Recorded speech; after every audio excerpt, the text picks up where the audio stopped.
AG online ತರಗತಿಗೆ ತಮಗೆಲ್ಲ ಸ್ವಾಗತ. ಇಂದಿನ ತರಗತಿಯಲ್ಲಿ ಗಾದೆ ಮಾತು ಎಂದರೇನು, ಗಾದೆಗಳೆಂದರೇನು, ಕೆಲವೊಂದು ವ್ಯಾಖ್ಯಾನಗಳನ್ನು ನಾವು ಸಂಗ್ರಹಿಸಿದ್ದೇನೆ. ನೋಡಿ, ಗಾದೆ ಮಾತು ಎಂದರೇನು, ಇದರ ಸ್ಪಷ್ಟತೆಗೆ ಗಾದೆ ವೇದಗಳಿಗೆ ಸಮ. ವೇದ ಸುಳ್ಳಾದರೂ ಗಾದೆ ಸುಳ್ಳಾಗದು. ನೋಡಿ, ವೇದ ಅಥರ್ವರ್ಣ ವೇದ, ಯಜುರ್ವೇದ, ಸಾಮವೇದ, ಋಗ್ವೇದ, ಈ ರೀತಿ 4 ವೇದಗಳಿವೆ. ಆ ವೇದಗಳಿಗೆ ಗಾದೆಗಳಿಗೆ ಏನೈತಿ ಹೋಲಿಸಲಾಗಿದೆ. ಗಾದೆಗಳು ನಮ್ಮ ಹಿರಿಯರ ಅನುಭವದ ನುಡಿಮುತ್ತುಗಳು. ಗಾದೆಗಳು ನಮ್ಮ ಹಿರಿಯರ ಅನುಭವದ ಮಾತುಗಳು. ತಮ್ಮ ಜೀವನದಲ್ಲಿ ನಮ್ಮ ಹಿರಿಯರು ಆದಂಥ ಘಟನೆಗಳು, ಆದಂಥ ಅನುಭವಗಳು, ಅವರ ಜೀವನದಲ್ಲಿ ಆದಂಥ ಅನುಭವಗಳಿಗೆ ಏನೈತಿ ಈ ಗಾದೆಗಳಿಗೆ ಹೋಲಿಸಲಾಗಿದೆ. ಗಾದೆ ನಮ್ಮ ಜೀವನಕ್ಕೆ ದಾರಿದೀಪವಾಗಿದೆ. ಈ ಗಾದೆಗಳು ನಮ್ಮ ಜೀವನಕ್ಕೆ ದಾರಿಗೆ ದೀಪವಾಗಿದೆ, ದಾರಿಗೆ ಬೆಳಕಾಗಿವೆ. ಯಾಕಪ್ಪ ಅಂದ್ರೆ ಇದು ನಮ್ಮ ಹಿರಿಯರ, ನಮ್ಮ ತಂದೆ ತಾಯಿ, ನಮ್ಮ ಅಜ್ಜ ಮುತ್ತಜ್ಜ ಇವರು ತಮ್ಮ ಜೀವನದಲ್ಲಿ ಕಷ್ಟಪಟ್ಟಂಥದ್ದು, ತಮ್ಮ ಜೀವನದ ಅನುಭವಗಳನ್ನು ಏನಿದೆ ನಮಗೆ ಸಾರವಾಗಿ ಎಳೆಯಾಗಿ ಇದು ಸರಿ ಇದು ತಪ್ಪು ಎಂದು ಏನೈತಿ ನಮಗೆ ಹೇಳಿದ ಕಾರಣ ಅದೇ ನಮ್ಮ ಜೀವನಕ್ಕೆ ಅವರ ಮಾತುಗಳೇನೈತಿ ದಾರಿದೀಪ. ಯಾವುದು ಒಳ್ಳೆಯದು ಯಾವುದು ಕೆಟ್ಟದ್ದು ಎಂಬುದು ಇಲ್ಲಿ ವಿಸ್ತಾರವಾಗಿ ನಮಗೆ ಅರ್ಥವಾಗುತ್ತೆ. ಗಾದೆಗಳಿಗೆ 1000 ಮಾತಿನ ಸರದಾರ ಎನ್ನುವರು. ಒಂದು ಉದಾಹರಣೆಗೆ ನೋಡಿದಾಗ, ನೋಡಲು ಆಕಾರದಲ್ಲಿ ಚಿಕ್ಕದಾದರೂ ಗಾದೆ ಏನೈತಿ ಅದರ ಅರ್ಥ ವಿಶಾಲವಾಗಿರುತ್ತೆ. ಒಂದು ಗಾದೆ ಅಂದರೆ ಒಂದು ಮೂರ್ತಿ ಚಿಕ್ಕದಾದರೂ ಕೀರ್ತಿ ದೊಡ್ಡದು. ಇದು ಗಾದೆ ಅಂದರೆ ಮೂರ್ತಿ ಚಿಕ್ಕದಾದರೂ, ನೋಡಲು ಚಿಕ್ಕದಾದರೂ ಸಹಿತ ಅದರ ವಿಶಾಲತೆ ಬಹಳ ಆಳವಾದದ್ದು. ಒಂದು ಗಾದೆ, ಒಂದು ವಾಕ್ಯ, ಗಾದೆ ಮಾತಿನ ಒಂದು ವಾಕ್ಯ 1000 ಮಾತುಗಳಿಗೆ ಸಮ ಆಗುತ್ತೆ. ಎಲ್ಲ ತಮ್ಮ ಆದಂತಹ ಎಲ್ಲ ಭಾಷೆಗಳಿಗೆ ತನ್ನದೇ ಆದಂಥ ಒಂದು ಸಾಹಿತ್ಯ ಇರುತ್ತೆ. ಅದೇ ರೀತಿ ನಮ್ಮ ಕನ್ನಡ ಸಾಹಿತ್ಯದಲ್ಲಿಯೂ ಸಹಿತ ಅನೇಕ ಗಾದೆಗಳಿವೆ. ಅದರಲ್ಲಿ ಕೆಲವೊಂದು ಗಾದೆಗಳನ್ನು ನಾನೇನೈತಿ ಆರಿಸಿಕೊಂಡಿದ್ದೇನೆ. ಗಮನಿಸೋಣ ಆ ಗಾದೆಗಳನ್ನು.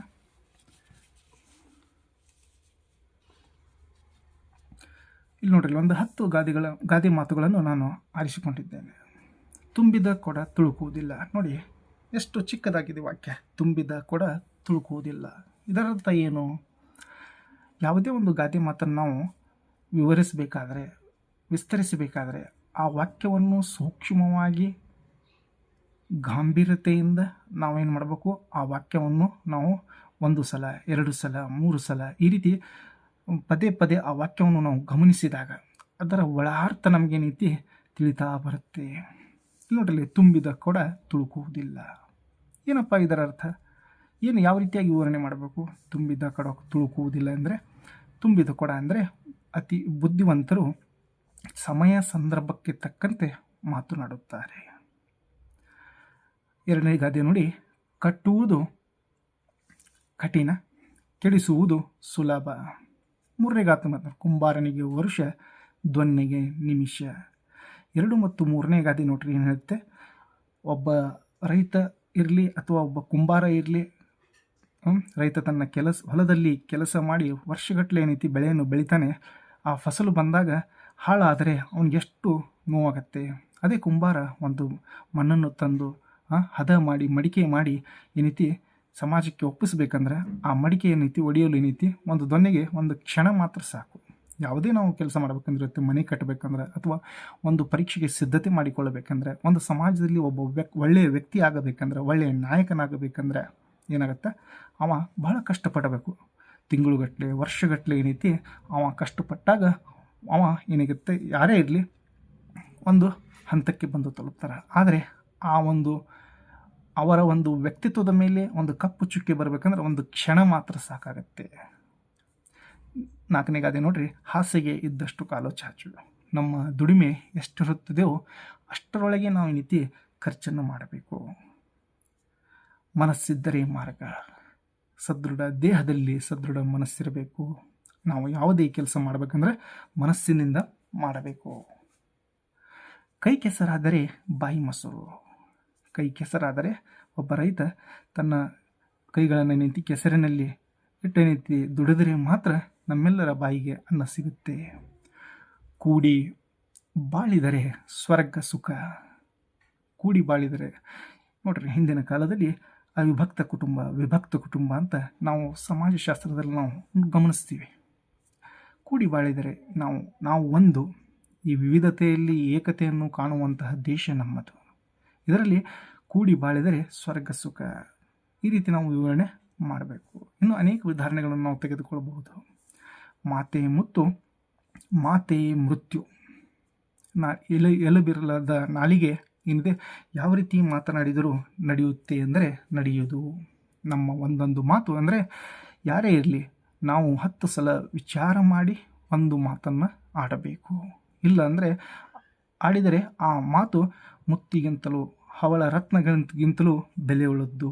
ಆದರೆ ನಾವು ಯಾರಿಗೆ ಯಾವ ರೀತಿ ಮಾತನಾಡಬೇಕೆಂದು ತಿಳಿಯದೆ ನಾವು ಏನೇನೋ ಮಾತನಾಡಿದರೆ ಆ ಮಾತು ನಮಗೆ ಸಂಕಷ್ಟಕ್ಕೆ ತರುವುದು, ಮೃತ್ಯುವಿಗೆ ತರುವುದು, ಸಾವಿಗೆ ತರುವುದು. ಇನ್ನೊಂದು ಗಾದೆ ನೋಡ್ರಿ, ಸತ್ಯಕ್ಕೆ ಸಾವಿಲ್ಲ, ಸುಳ್ಳಿಗೆ ಸುಖವಿಲ್ಲ. ಸತ್ಯ ಅಂದರೆ ಸದಾಕಾಲ ಜೀವಂತವಿರುವುದು. ಸತ್ಯ ಆತ್ಮವಿದ್ದಂತೆ, ಸುಳ್ಳು ದೇಹವಿದ್ದಂತೆ.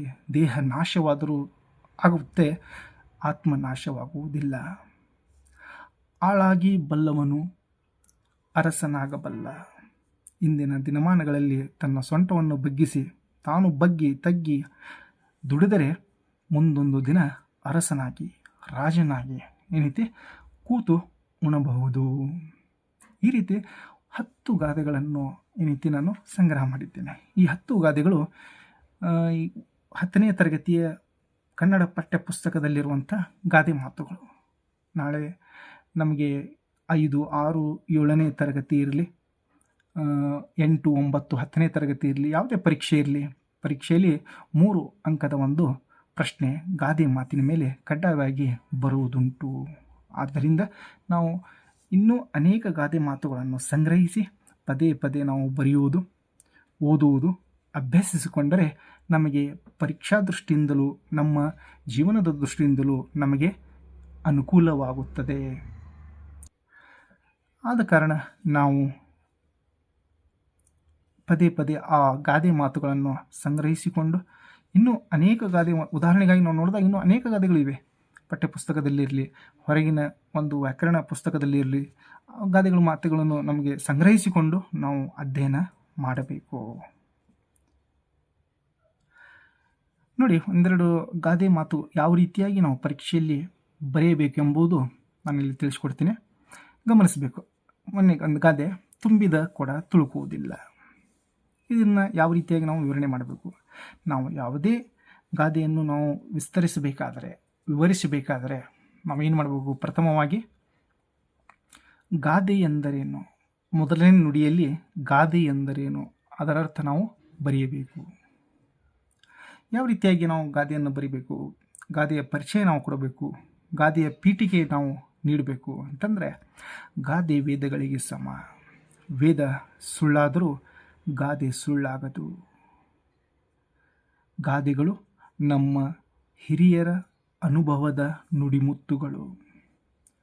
ಗಾದೆ ನಮ್ಮ ಜೀವನಕ್ಕೆ ದಾರಿದೀಪವಾಗಿವೆ. ಗಾದೆಗಳಿಗೆ 1000 ಮಾತಿನ ಸರದಾರ ಎನ್ನುವರು. ನಮ್ಮ ಕನ್ನಡ ಸಾಹಿತ್ಯದಲ್ಲಿ ಅನೇಕ ಗಾದೆಗಳಿವೆ.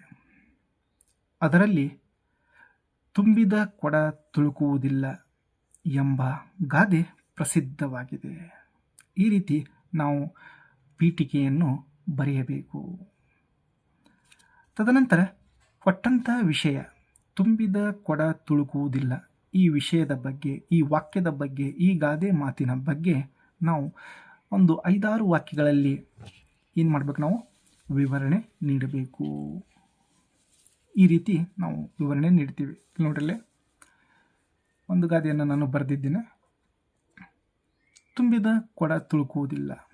ತುಂಬಿದ ಕೊಡವು ಬುದ್ಧಿವಂತಿಕೆಯ ಅರ್ಥವನ್ನು, ಅರ್ಧ ತುಂಬಿದ ಕೊಡವು ಅಹಂಕಾರದ ಅರ್ಥವನ್ನು ತಿಳಿಸುತ್ತದೆ.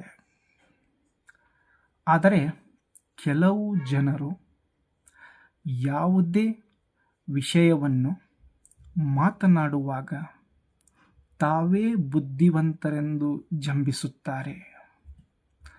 ಅಂತಹವರನ್ನು ಅರ್ಧ ತುಂಬಿದ ಕೊಡಕ್ಕೆ ಹೋಲಿಸಲಾಗಿದೆ. ಬುದ್ಧಿವಂತರು ತಮಗೆ ಎಲ್ಲ ವಿಷಯ ತಿಳಿದಿದ್ದರೂ ಸಮಯ ಸಂದರ್ಭ ಬಂದಾಗ ಮಾತ್ರ ಮಾತನಾಡುತ್ತಾರೆ. ಬುದ್ಧಿವಂತಿಕೆಯನ್ನು ತೋರಿಸುತ್ತಾರೆ.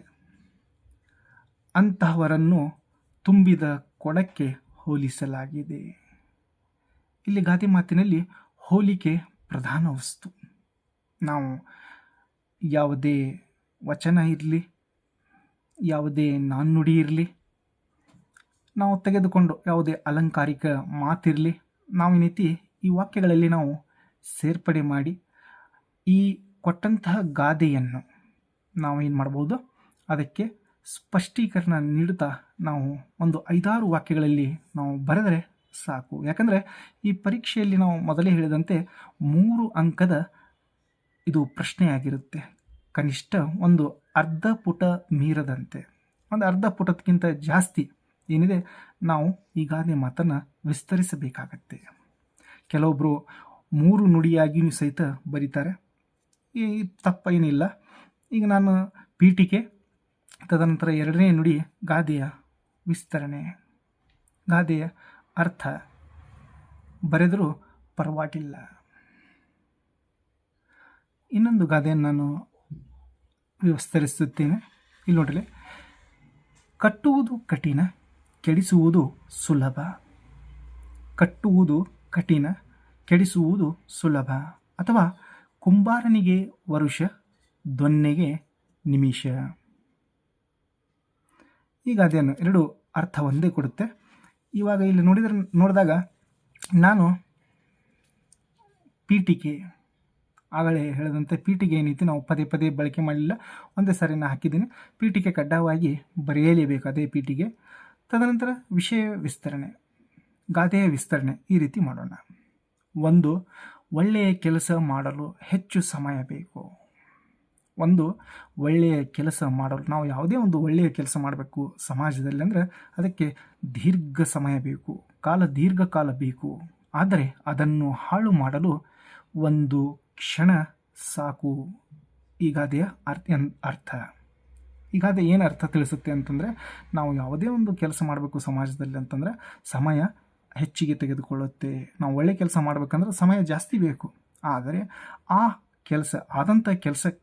ಆದಂಥ ಕೆಲಸವನ್ನು ಹಾಳು ಮಾಡಲು ಒಂದು ಕ್ಷಣ ಮಾತ್ರ ಸಾಕು ಎಂಬುದೇ ಈ ಗಾದೆಯ ಆಶಯ, ಈ ಗಾದೆಯ ಒಳಾರ್ಥ.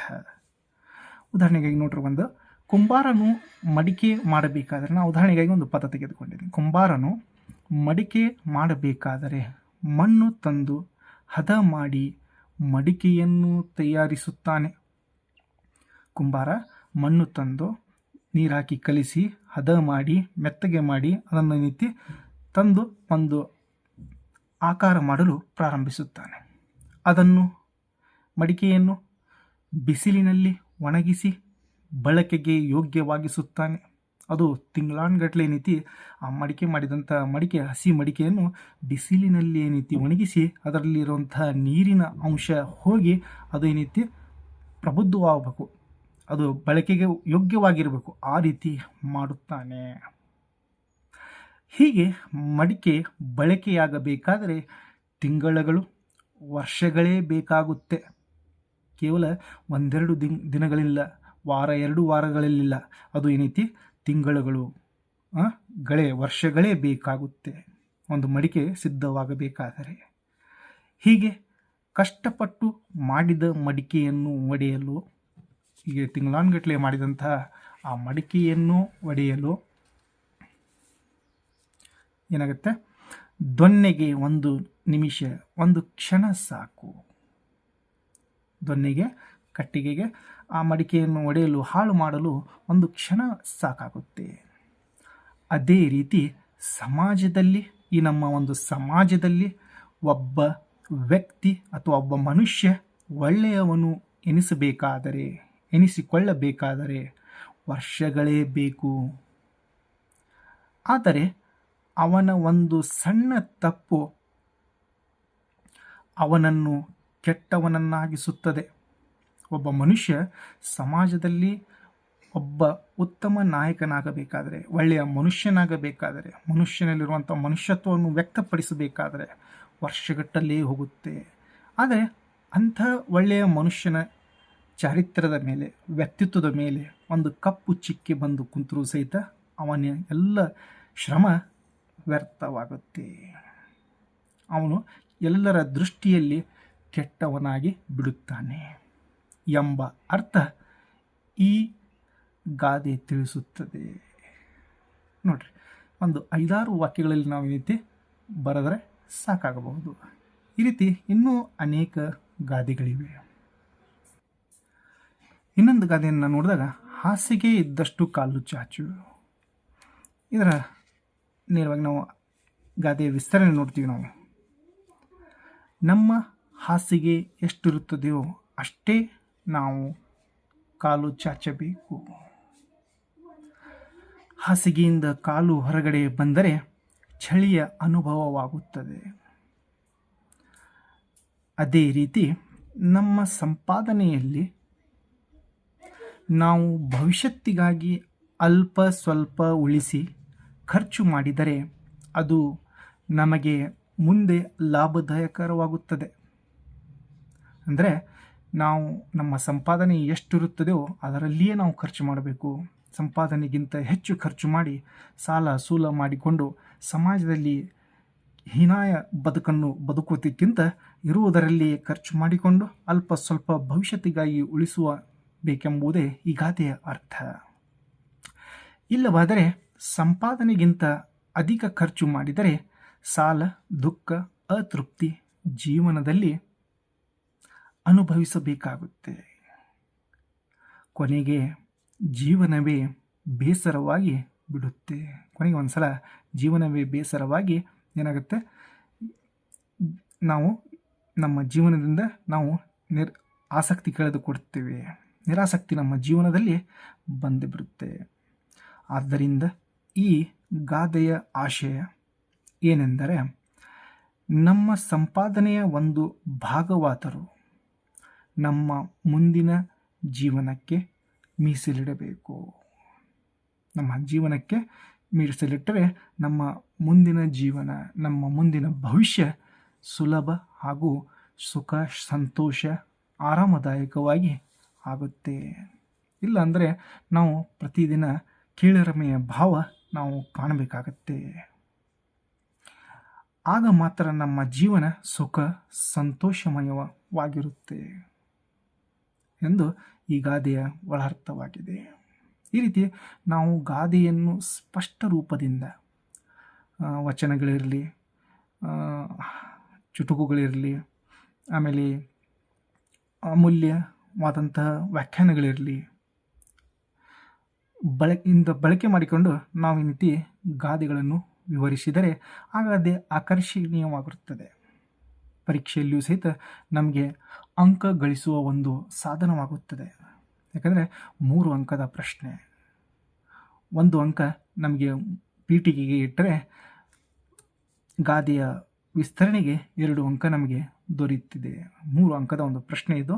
ಆದ್ದರಿಂದ ನಾವು ಈ ರೀತಿ ಹೆಚ್ಚು ನಾವು ಈ ರೀತಿ ಬರೆದು ಓದಿ ನಾವು ಅಭ್ಯಸಿಸಿದರೆ, ನಿರಂತರ ಅಧ್ಯಯನ ಇದ್ದರೆ ನಾವು ಆರಾಮವಾಗಿ ಸರಳ ಸುಲಲಿತವಾಗಿ ನಾವು 3 ಅಂಕ ಪರೀಕ್ಷೆಯಲ್ಲಿ ಗಳಿಸಲು ಸಾಧ್ಯವಾಗುತ್ತೆ.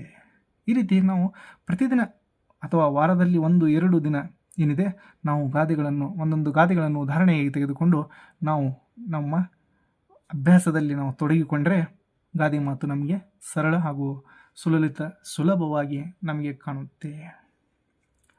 ನನ್ನ ಈ ವಿಡಿಯೋವನ್ನು ಗಮನಿಸಿದಂಥ ತಮಗೆಲ್ಲರಿಗೂ ಧನ್ಯವಾದಗಳು. ಮುಂದಿನ ತರಗತಿಯಲ್ಲಿ ಇದರ ಬಗ್ಗೆ, ಗಾದೆ ಮಾತಿನ ಬಗ್ಗೆ ಇನ್ನೂ ಹೆಚ್ಚಿನ ವಿಷಯ ಸಂಗ್ರಹಣೆ ಜೊತೆಗೆ ನಿಮ್ಮ ಜೊತೆಗೆ ಚರ್ಚಿಸಲಾಗುವುದು. ಈ ಒಂದು ವಿಡಿಯೋವನ್ನು ಗಮನಿಸಿದ ತಮಗೆಲ್ಲ ಮಗದೊಮ್ಮೆ ಧನ್ಯವಾದಗಳು.